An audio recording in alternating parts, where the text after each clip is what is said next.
This video clip is going to be looking at comparing AC and DC traces on an oscilloscope. So I've got the oscilloscope set up in front of me. Remember, an oscilloscope is really just a fancy voltmeter.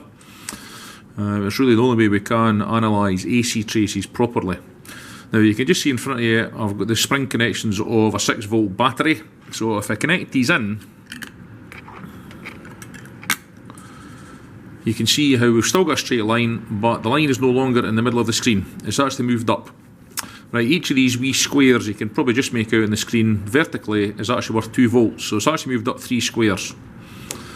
It's a straight line because the current, remember, is flowing in one direction. It's direct current, and you only get direct current, proper direct current, from a battery. An AC trace looks a bit different. I'm not going to be able to talk over this because the piece of equipment I'm going to use actually makes quite a bit of noise. You can just see the top here of what they call a dynamo. It's basically a model version of a generator that you'd have, say, in a power station. Inside this part here, you've actually got a magnet at the end of an axle, which is spinning around in a coil, and a moving magnet near a coil will actually generate a current. So if I start turning the handle now, you can see on the screen there what is the classic AC trace, right? It's what you probably call a sine wave.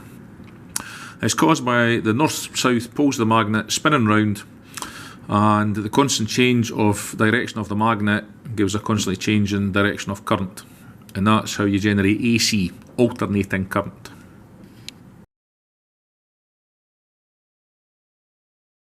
Now I want to look at AC in a bit more detail, because of the nature of generating AC, the voltage and the current that are generated are not the same all the time. With direct current they are. So if I switch on the power pack, you can actually see the classic AC trace on the display there on the oscilloscope, and you'll get a reading on the voltmeter. Now I've got the oscilloscope set that is 1 volt per division. Now I can appreciate it's quite difficult for you to see, but what's actually happened as I switched on the power pack, the peak of the AC signal is now 2 squares up from the centre of the screen. It's also 2 squares down from the centre of the screen because the peak voltage is irrespective of whether it's the crest we're looking at or the trough. You can actually see on the voltmeter reading though, which is set for AC, we are not getting 2 volts. That's measuring what they call the RMS value, the root mean square value. And that's the voltage that an AC signal will work at most of the time. Okay, when you switch something on, it's basically working at its RMS. And that's what you have to use to compare AC with DC. If I increase the supply voltage,